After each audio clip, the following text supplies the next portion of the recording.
Let's quickly talk about how to get a credit card with very poor credit. Don't go anywhere.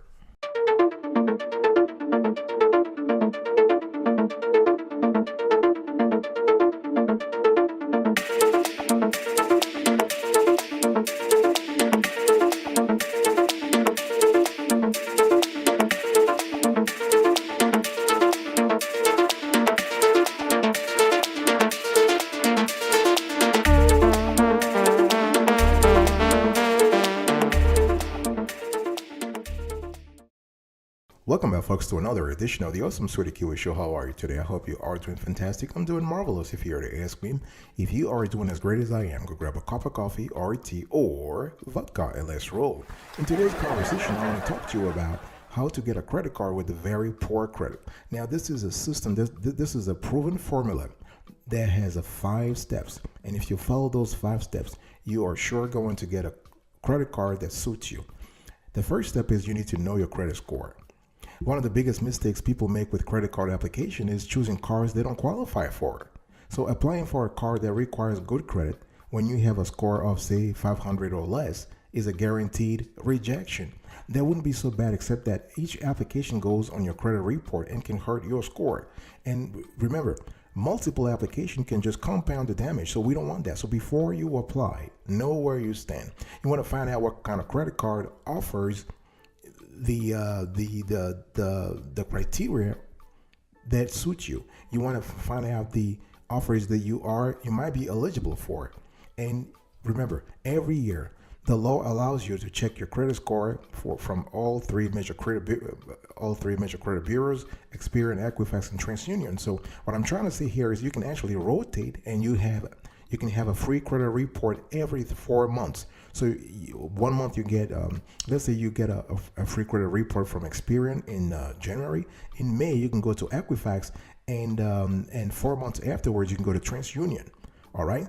And one thing you have to understand is that what lenders see in your credit report, you can see it too. In other words, you can see your credit history. In other words, you have all your past and current credit amounts. It also documents each time you or a lender requests your credit report. So your credit history, you could also see your credit score. So it's very important to understand your credit score. So if there are errors, you can actually complain. You can write to the bureaus to actually remove the errors, or contact the lenders, or contact the lenders who supply the data in the first place. Remember that a credit score is just a compilation of 5 different things. Payment history, that accounts for 35% of your credit score. Amounts owed, 30%. The length of credit history, that's 15%. And how many types of credit you have currently used, 10%. And last but not the least, account inquiries, 10%. So account inquiries do have an impact on your credit score. And you got to go to a site called annualcreditreport.com to request your free credit report, or you can call toll-free 1-877-322-8228. Remember that you are also entitled to see your credit report within 60 days of being denied credit, or if you are on welfare, unemployed, or your report is inaccurate. Step number 2, folks. You need to find a credit card that suits your score. Very important to have a card that suits your score.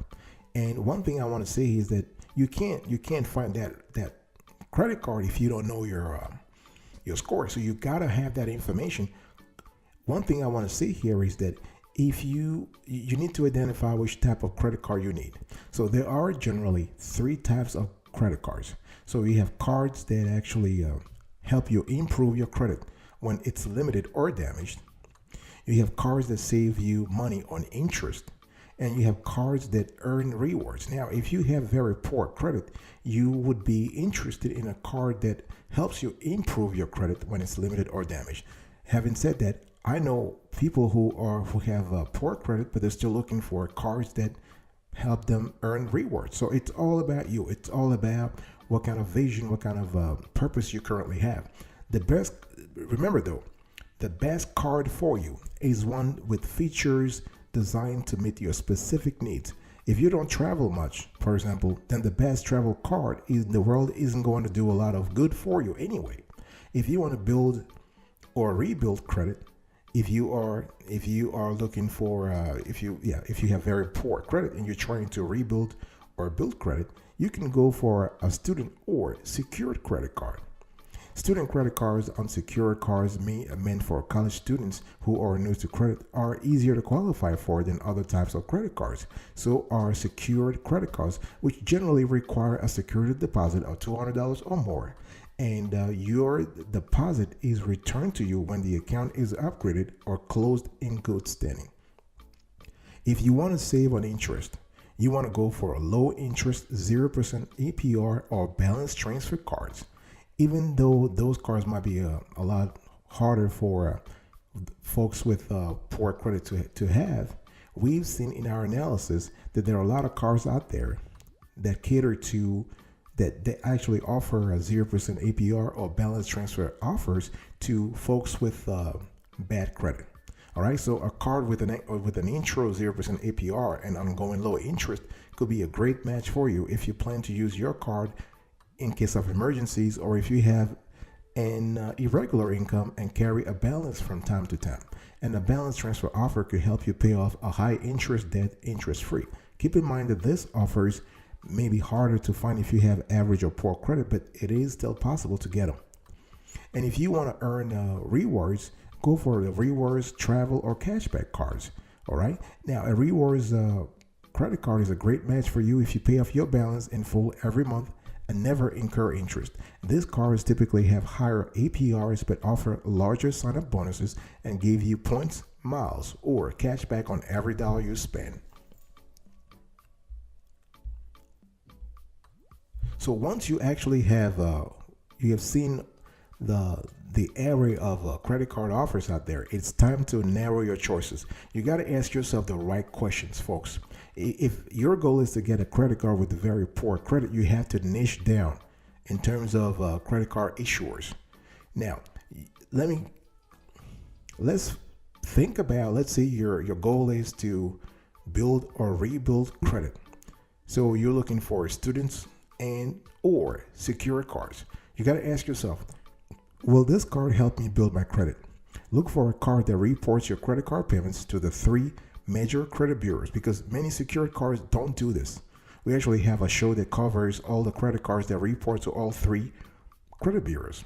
You also have to ask yourself, how much does it cost to open an account, including the annual fee? Because the rewards on these cards generally are not high enough to warrant an annual fee. Unless you have very poor credit, you can likely avoid this expense. For secured cards, the lower the security deposit, the better. Although your credit limit may be tied directly to how much of a deposit you make.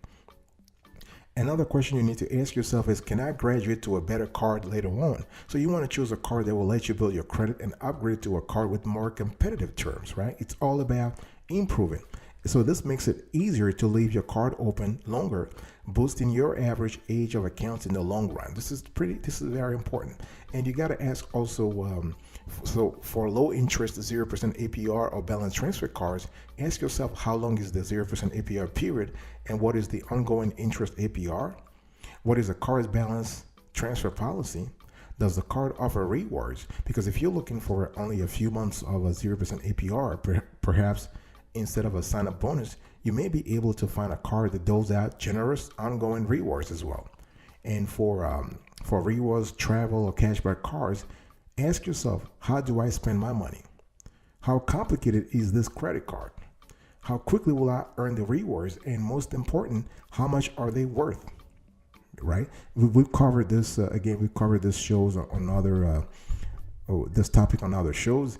One thing I also want to say here is that narrowing your choices is, when it comes to credit cards, is the easy part. But deciding between 2 or 3 similar cards can be quite difficult. So if you've already found a clear winner, you just want to choose that one. If not, you can still think about the differences. You want to look at things like credit limits automatically increasing. You got to think about the APR of the card, the fees. By fees, I'm referring to balance transfer fees, annual fees, foreign transaction fees, and so on and so forth. I'll be right back right after this. Don't go anywhere.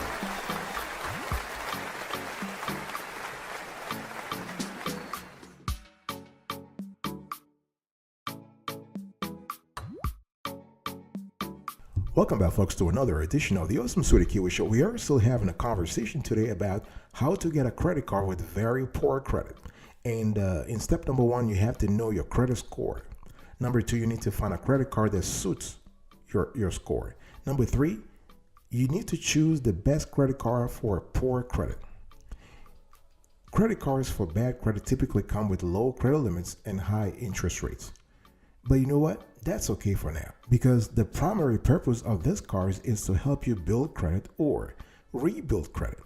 So when choosing a card, you want to focus on reporting to credit bureaus, low fees, free credit score, and a path to upgrade. Let me break it down. Reporting to credit bureaus. So you want a card that will help you build credit only if it reports your payments to the companies that assemble the credit reports that are the basis of credit scores. So you want to look for a card that reports to all three major credit bureaus. Note though that prepaid cards do not report to the credit bureaus because they don't involve borrowing money. It's all about establishing a pattern of credit worthiness here. So if you have a prepaid card, they're not reporting your payment patterns to Equifax, Experian, or TransUnion. Second thing is you want to look for low fees. So unsecured credit cards for bad credit often boast that you can apply for them with no deposit, but then they hit you with annual fees, maintenance charges, and other credit card fees that can easily top $100 a year. So good secure credit cards have either no annual fee or a fairly small one and no hidden charges. You do pay a deposit, that makes sense, but you can get that money back. Also think about free credit score. So you want to look for an issuer that provides free access to your score so you can actually track your progress, right? Ideally, the issuer will also offer other resources such as debt payment calculators and free financial education programs. And fourth but not the least, you want to actually have a path to upgrade. So once your credit improves, it's very nice to be able to convert your account to a card with better terms. So if you have a secured card, will the issuer transition you to a regular unsecured card? If you have an unsecured card for bad credit, can you move up to a version with no fees or one that offers rewards? So those are questions you got to ask yourself. Step number 4, you need to apply. So once you have zero in on the card that works for you, the card that suits your preferences, that suits all the things that you want, you need to apply. So clicking the apply now button for a card takes you to the application, and you'll usually have to provide your name, address, phone number, and email address. And your social security number is necessary to check your credit and for government financial reporting rules. And in some cases, the application will usually ask about your income. One thing I want to mention here is that the application does not ask, a credit card issuer does not care much about employment. They care more about your income. And we have actually covered that topic on another show. It is possible to apply for a credit card and get approved, even if you are unemployed, because the main element here is income, not employment. So you need to apply. And once you apply, step number 5, last but not the least, you need to fund your security deposit. So with a secured credit card, that's assuming that you're not going for a student credit card, because student credit cards are unsecured. All right. And so if you go for a secured credit card, you need to fund your security deposit. And the issuer, remember, with this kind of card, with the secured credit card, the issuer will not open your account until you have provided your security deposit. And most cards have a minimum in the range of $200 to $300. And your deposit typically determines your credit limits. So if you deposit, say, $500, you will have a credit limit of $500. If you deposit $1,000, you'll get a credit line equal to that amount. And one thing I also need to mention here is that credit card issuers will let you fund the deposit with a direct transfer from a checking account, and some allow you to pay by money order if you don't have a bank account. Either way, it's just better to have a bank account so you can manage everything. You can manage the future transactions between your bank account and your credit card account, and also because you don't want to be hit by late payment fees, right? So it's a lot easier just to link your checking account with the credit card account, especially if you're lucky enough to have a credit card with the bank that also offers credit cards. That's even better, right? For example, Bank of America or Capital One. That's a lot easier. All right, folks, this is it for today's conversation. I was talking to you quickly about how to get a credit card with very poor credit. Number one, know your credit score. Number two, find a credit card that suits your score. Number three, you want to choose the best credit card for poor credit. Number four, you want to apply. And number five, you want to fund your security deposit.